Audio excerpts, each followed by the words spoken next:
Hello, Business 110. So the franchise that I chose was Dunkin' Donuts.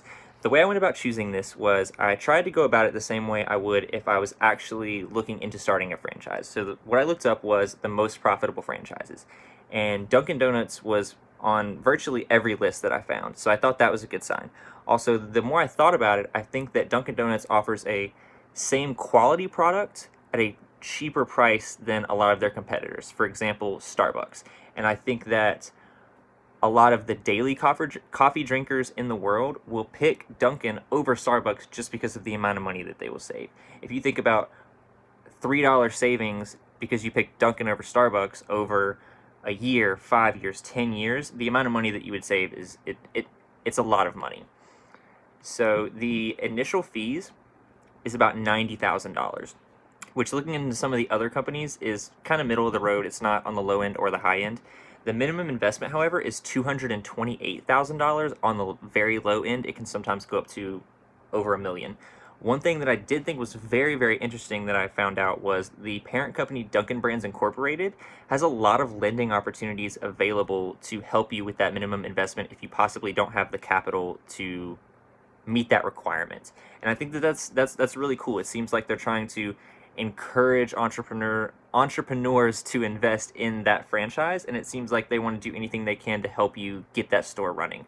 So looking into the royalties, so they take 5.9% of your gross sales, and then they also have what's called a continuing advertising fee of another 5%. So they take about 10.9% of your gross sales.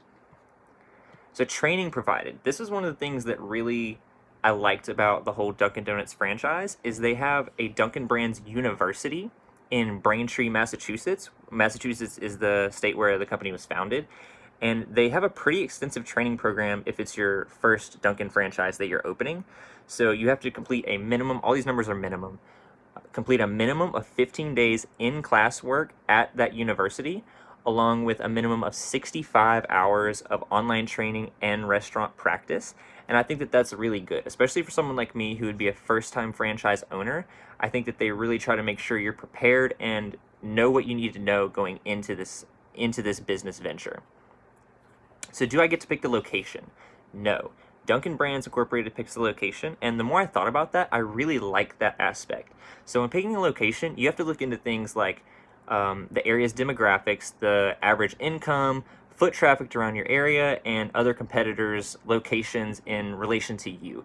And I think that with them picking that location, that takes that whole step out of your hands and it takes a lot off of your shoulders, which I would prefer in a franchise opportunity because the main reason that I would invest in a franchise is to have a initial investment with minimal to a medium amount of actual work. One of the reasons that I did not pick Chick-fil-A is, just for example, this is just a random one, but Chick-fil-A is that you have to actually be an employee slash manager of your store throughout your whole franchise tenure, and that was not what I would be looking for in a franchise opportunity. So I definitely liked that they offer enough training so that you know what you're doing, but you don't have to be an employee at that Dunkin', for example.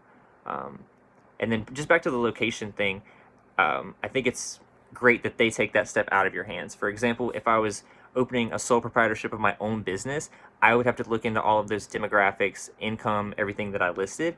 And I think that that's such an important step that if Dunkin' Brands wants to have a team of people look into that for me, then that is something that I would be extremely thankful and excited about. So am I still interested after looking into it? Actually, yes. If I was going to open a franchise, which I don't think would be the preferred business venture method for me, but if I was going to open a franchise, it's definitely one that I would consider. I think that the initial investment and franchise fee are not outrageous. I think that it really helps that they pick the location, like I went over, along with it seems like a profitable business.